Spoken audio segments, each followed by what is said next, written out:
All right. Where to even start? There is so much to tell you. There's just so much. Like, I think I missed a week. I don't think I did one for 9 weeks. I think I was going to, and then I just like didn't. But let me give you a recap of everything that's happened. And some things I'm going to do. So I'm 10 weeks, 2 days today. I had major moodiness. I took a 2-week social media break. We had the ultrasound. We saw the baby. All right, we're going into our ultrasound. And are we all not just super proud of Jordan for not wearing his train robber mask? Yeah. I wanted to do it. I said no. So embarrassing. So anyways, it's not. Doesn't matter. They don't know who you are. But anyways, my mom got here just in the nick of time. I'm seriously thinking I might pee my pants. Yeah, that'll be interesting. And I'm hoping they get us in right away. What do you think, babe? Is it 1 or 2? Take a guess. Hurry. 1. 1. I think it's only 1, too. Super good.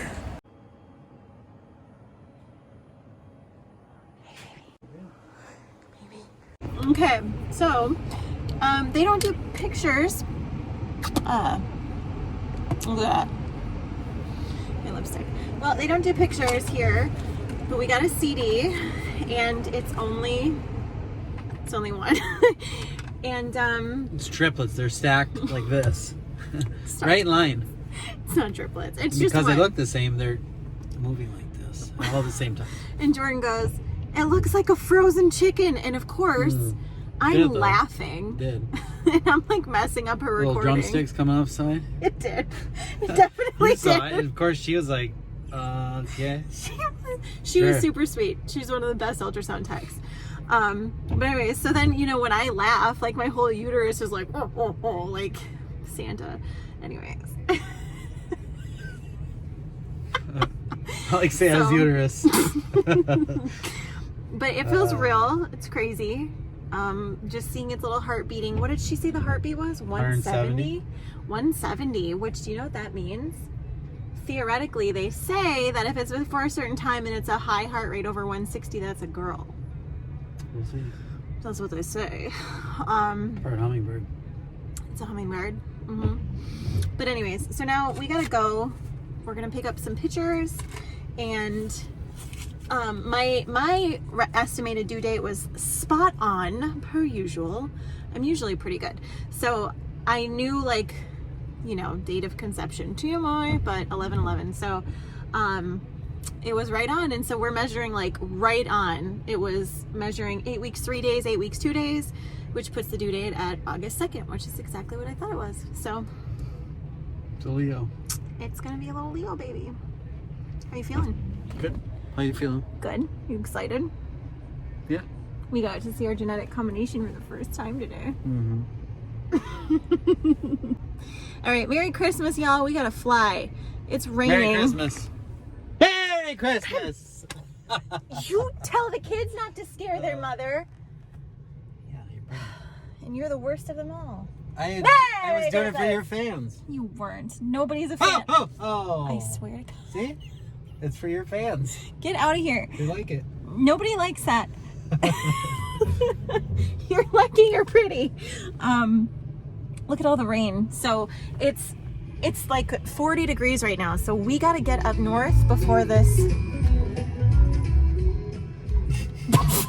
freezes. This is your I'm playing you out. Playing you out here.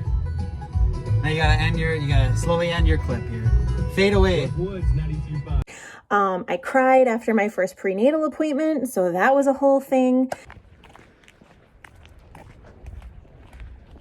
And what I'm leaning more towards now, which I never thought I would be, I hated the doctors up here, had a horrible experience, and kind of where we're at now. So yeah, that's what I'm going to be talking about, because it's just been like insane. Also, my morning sickness has gone away, but I had some other things come up. So, all right, here we go. Let's recap. So first of all, how am I feeling? I feel pretty good. I feel like I had nausea, like that first little bit where I hated all food. I didn't want to smell anything. I didn't want to eat. I couldn't get near anything green or raw or fresh, which was very bizarre because I had been eating, like you guys know, I eat pretty healthy. I, drink my juice and smoothies. And the only fresh thing I could get down was a banana mango smoothie every day. That was it. And everything else was just like, blah. So I just now, week 10 of pregnancy. So like from when I found out I was pregnant to now, I've been like, no salad, no vegetables, get it away from me. I want so yeah. So there was that. But other than that, like my energy has been pretty good, except for, I want to say like 8 to 9 weeks pregnant, I was in like blah. It was just like, I felt, I don't even know. And so sometimes before my periods, I will get this feeling of, I'm just like, I don't care about anything. And it only lasts for like a day. And it's always right around my period or like right after or whatever. And so that's kind of like a telltale sign. I always knew my period was coming. So it was like that feeling, which I knew had to be related to the hormones because I could not meditate my way out of this feeling. I couldn't journal my way out of it.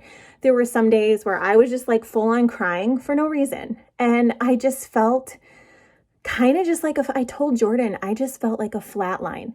I didn't care about really anything. So it was just like, it was really challenging to get through that because normally I'm like pretty peppy, pretty positive, and I just felt like chemically I was in a place that I could not pull myself out of. I tried hypnosis sessions. I tried, I was eating healthy. I'm on my prenatals, and it just still was just like, so that was really challenging. And coincidentally, I had, right before this kicked in, I had just uninstalled social media from my phone and stuff because once or twice a year, usually in the summer and around the winter time, about like December, I like to do a 1 to 2 week social media break. And with all that crazy-ish that's going on with Instagram and the privacy policies and stuff like that, which if you haven't read that, dang. So anyways, so I'd already uninstalled Instagram off of my phone, that I use. And then I was like, you know what? I'm just going to get rid of Facebook and just spend the holidays with my family. Well, 2 days after that is when the funky mood set in. And I was just like, bleh, it was bad, you guys. But yeah, it went away. Like it went away like right before 10 weeks. I remember we were going for a drive and I told Jordan, I said, oh my gosh, it just felt like I had come through the fog and I was like, it's finally gone. Like I'm starting to feel more like myself. So that was really awesome. Okay. So not really any nausea. I'm super lucky. I can eat vegetables again. I've been craving raw sliced tomatoes with sea salt and stuff on them. This is TMI. If you're a dude, please turn this off. Why are you watching this anyways? But I've been like so constipated, you guys. Oh my God. I never thought I would be telling people this, but it's been like the worst. Okay. I've never had a problem with this in my whole life. And I should not theoretically be having this problem. I drink smoothies. I don't eat cheese, dairy, bread, none of that. So I don't know why, but I even drink magnesium. I drink celery juice every day. I drink flax seed mixed with my cran water in the morning. So like theoretically, I should be the last person to have this issue, but it was like a traumatizing experience. I'm like, oh my God, am I going to have to go to the doctor? Like, so I'm sitting there like Googling. It was just like the worst thing in the world. So embarrassing. Yeah. So my kids were like, Mom, we got to go to the bathroom. I'm like, go outside. Like, I can't do anything. It was the worst, you guys. So those pregnancy hormones, they say that they slow down the progesterone or something, like slows down your intestinal contractions that like move your waist through. Yeah. I thought I had constipation in the past. In reality, my constipation before was probably just like, oh, I can't really poop as easily as I usually do. So this really sucks. I've been like, the last 2 days, I've been like just taking spoonfuls of olive oil Anyways, I accidentally cut the camera off. So anyways, I'll let you know if that helps. So that's really sucked. If you guys have any remedies for that, let me know. I don't know. I think I'm doing everything I possibly can. I just think, whatever. Another interesting thing about this baby is that it makes me and my skin allergic / sensitive to like everything. Normally I put like coconut oil on my skin. I don't use lotion. I haven't for years.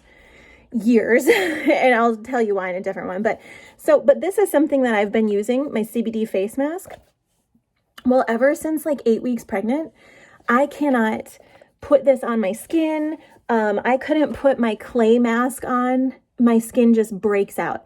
I can only use certain kinds of soap because if I put soap on my hand or dish soap, even if it's for sensitive skin, my fingers just turn bright red. It's crazy. And also, apparently, my body doesn't like wearing a bra right now. Which obviously when I go out in public, I have to because, you know, I've got big knockers, guys. So I'm not a person who can get away with just being like, I look like National Geographic or something if I go out in public. So I was like, okay, I gotta go grocery shopping. I have to put a bra on. So I put it on, I go grocery shopping, and I just feel like this fire under my boobs. I'm like, oh my God. And I get home and I kid you not, it looked like a really bright red / pink. I grabbed my husband. I was like, you gotta come see this. He goes, it was like this. It was like the pink red almost of my lipstick. That's how irritated my skin was. And it just from wearing a bra, like being contained, my skin was like, no to the heat, no nothing. It just gets like allergic to everything. Shampoo. I can't even use my regular shampoo because it made my scalp itch. Like I would get out of the shower and my head would be like burning and I'm like, ah. So this baby has made me just skin weird. What? It's so weird. So there's some interesting things that have been happening. I don't really have any cravings other than I was wanting peanut butter mixed with raisins. That was interesting. Another weird thing that's been happening is I don't know if you guys saw like back in like June, I had some issues with like swallowing, where I just like couldn't. It was the craziest thing. They didn't know what that was about. And it got kind of better. Like it kind of improved over the past couple months. And then it got worse again, where like I couldn't get down toast, bread. I can only eat really certain things like smoothies, purees, super bizarre. So I'm not really sure what's going on with that. I do have an appointment coming up. So I've been like trying to get my calories in different ways, but like I'm not swallowing like a regular person right now. That's for sure. Like I have to take super little bites and it's very odd. So I don't know if that's related to the pregnancy hormone or something. Or if there's something else going on. So I've just been like really conscious about juicing and, you know, putting good things in my body, which are going to help it heal instead of hinder it because they can't figure out what's going on. And I don't really know either. So there's that. What else? December 23rd, I had my first ultrasound. I don't know if I mentioned that. So I was like 8 weeks. Then the second ultrasound I had okay, so 8 weeks was the ultrasound. Now we can talk about my doctor appointment. So my doctor appointment was on December 30th. I was like 9 weeks and 2 days or something like that. It was exactly a week ago. And I had asked some local women in the area about like water births because if you knew or maybe you didn't know, I've had 2 water births in the past and I'm just like dead set on that. That's what I love. It was so relaxing. It was super amazing and just such like a peaceful way to bring a baby into the world. And it was just like really awesome. And I heard that the hospital where we're located, which is, by the way, small town, northern Wisconsin, not many options up here. And a lot of the people were like, good luck. The doctors here are really stubborn and blah, blah, blah. Well, I didn't want to go into it with that mindset. So I went into it like totally clear, just, whatever, we're going to bring it up. I came out of my appointment crying because it was just like the biggest disappointment. So I wanted to talk to the doctor about it. So first of all, they have 3 doctors in this practice, which now when I had a couple of my other kids, you would see one doctor the whole time. And then that was the doctor that delivered your babies. Well, up here, you have to see every single doctor because then whatever doctor happens to be on call that day is the one that delivers your baby because it's easier for them. Which I was kind of not digging that because I'm just like, well, so I have to see 4 different people and develop 4 different relationships and they don't really get to know me. It's not very personal. Like maybe they'll see me 3 or 4 times total before I have a baby with them. And it just, so I wasn't really excited about that, but I'm like, whatever. So I brought up the water birth to the doctor that I was seeing that day. She doesn't deliver, but she's an OB that you have to see for whatever reason. And she's like, let me ask. So she asked the other 3 doctors and they met in the hallway and they just decided that, nope, water births were not something they were even going to consider. They weren't even going to think about it. They were just like, no, that's not something we're doing. That's not something we're ever going to do. We just decided no. And I was like, well, what if I petition the hospital? Or what if can we sit down and talk about it? Like, no, we don't want to talk about it. We don't want to hear about it. We're not going to do it. We're not going to change our policies. And part of the thing they said was, well, one of the reasons they also said no was because it's not safe. It's not proven. We don't see a need to do it that way. And I was like, whoa, okay, behind much. So I'm like, whatever. But they also said that it would require one person to be that patient's doctor the whole time because that would be the doctor then that would deliver. And they don't want to do it that way because it's not convenient. And I was like, okay, I said, I get it. I'm like, so I said, this is important enough. I feel like this should warrant more than just a hallway conversation. And I was so upset. Like, and then the doctor that I had met with that day, I was telling her, she's like, so when are you, your due date is the 5th of August. And I said, well, actually, I said, I know my conception date. I'm positive of that. I'm positive of the day that I ovulated. I know when we conceived. I track everything. And so my due date should be the 2nd. And she's like, well, that doesn't match what we have based on your last menstrual period. When I put it in my calculator, it says your due date would be August 5th. And I was like, okay, I know that. I said, but it would change if my conception date changed because I only have a 26-day cycle and I ovulate early. So it would put my due date at the 2nd. She's like, no, that's not how it works. She's like, if your conception date changes, that's not how we figure out the due date. And I'm just like, I'm not even gonna argue at this point. And I was like, okay, whatever. But in my head, I'm thinking like, you're not even listening to me when I'm telling you like, hey, I've tracked my cycles for years. That's how I got not pregnant for, 7 years. I know my body, dude. Well, and then the funny thing too is she looked at the dating scan. And when I had my ultrasound done, I was based off of my calculations, I should have been 8 weeks and 2 days. And the dating scan put me at 8 weeks, 2 days, 8 weeks, 3 days. So she's like, oh, well, we're still going to leave it based on your last menstrual period. And I was like, but my ultrasound gives me the due date of the 2nd, which is exactly what I said. She's like, well, we're just going to leave it. And I'm like, okay, you guys, I could have just cried. Like it was just crazy. And then I asked, because I'm trying to figure out where am I going to have this baby? Like, what is the birth experience going to be? What's going to be accepted? Because I don't want to get in there and they're not going to let me bring in my juicer or my blender or my diffuser or my, things like that. And she's like, yeah, you can bring a couple of things in. She's like, but we're not going to allow this.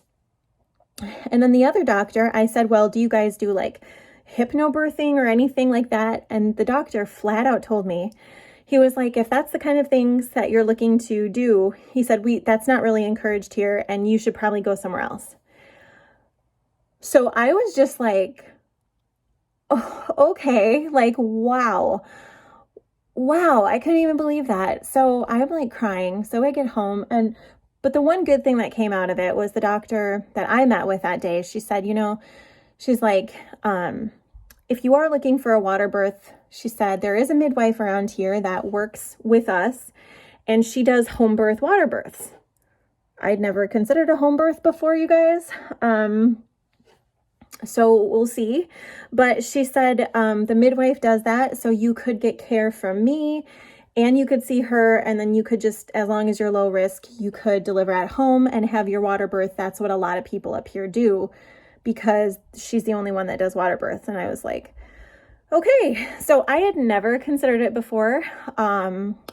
But we are considering it. And I did meet with the midwife and we've hired her. So I can change my mind if I want to at any time, but you guys, I feel crazy, but I think that's what we're leaning towards. So anyways, so it's been really interesting for sure. I'll let you know like how everything goes and stuff like that. But, so yeah, that's kind of what we're leaning towards at this point. And I'm obviously, I share everything. And so I'm going to be talking probably with you and sharing how we get to this conclusion, what we're planning, why we're planning that. So I am going to meet with the midwife. I'm still going to continue my care at the hospital because then I can have my labs done, ultrasounds, things like that. But yeah, so ultimately, I don't really know. It's going to be great. Wherever it happens, whatever happens, it's going to be awesome. I don't have any weird feelings about it, but it's just going to be a little different. And it was not what I was expecting. I was not expecting to just meet with such like close-minded resistance to that. So, okay. Anyways, so there is my 9.5 or 9 and 10 week update. I've been walking daily. So Jordan and I have been walking. I don't know. Can you guys see? So we start down here. Where is the thing? Okay, so there's the steps that go down. And then we just kind of like, we walk around the whole lake. It takes us, I don't know, it takes us like a good half an hour if we're walking briskly. And walking through the snow makes me like, my legs super tired. So that's fun. I don't have any bump whatsoever. I'll show you. Nothing. I don't know when I'm going to have a bump. Oh, but now there's a lot of people who are probably going to think that I'm nuts and that this was not what it was. But we were driving on Sunday and I really had to pee. So like my bladder was full and I think I was sitting in just the right way, but we were driving and I was sitting there and I felt something. Like I don't think it was gas bubbles, you guys. And it was like super, super light. But had I never felt a baby, like, I don't know, can that even be possible? Because I was only 10 weeks. But it very much felt, and it was constant. And then so my guess, and it felt like really, really internal. It was weird. I'm like, there's no way it would be an internal organ like spasming. But my guess is like, what if the baby was just sitting just right or something, right? Because your uterus at this point is like this big around. It's like the size of a large orange or small cantaloupe. So it's like this. And the baby is the size of 1.5 inches. Like that's what they were estimating it would be based off my scans and everything. So I was like, well, what if it's sideways and it's just like moving or something? And it probably happened for like 60 seconds and then it stopped and it was done. But I was like, that was weird. So I don't know. And I haven't felt anything since then because it's so early, but who knows? I like to think that maybe that's what that was. So anyways, there you go. There's my 9 and 10 week update. I'm meeting with a chiropractor next week. He's going to do some adjustments and I'm wondering if maybe my issues with swallowing are because a few months ago, back in April, I did something. I pulled something. I did something. I like kinked my neck and I was having I had a terrible sore neck for like 8.5 weeks. And it was right around that time that like this whole thing started. So I don't know if that's related. But anyways, Okay, I gotta run. I'm teaching my class in a little bit here, but I had some time, so I want to chat with you, tell you what's going on. So yeah, just kind of, if you're praying kind, just kind of like keep our decision and like the whole thing in your prayers, because I never thought I would consider home births, but I've been looking into it, and I'm just kind of feeling that way. Like I feel like really peaceful about that decision. So I'm like, it's kind of freaking me out because I never thought that I said I would never do that. I will never have a home birth. And here I am. And I'm like, oh, okay, God, I'm eating my words. So anyways, you guys, I hope you're having a fantastic week. I look forward to sharing this journey with y'all and hearing from you. So, all right, I'll see you in the next one.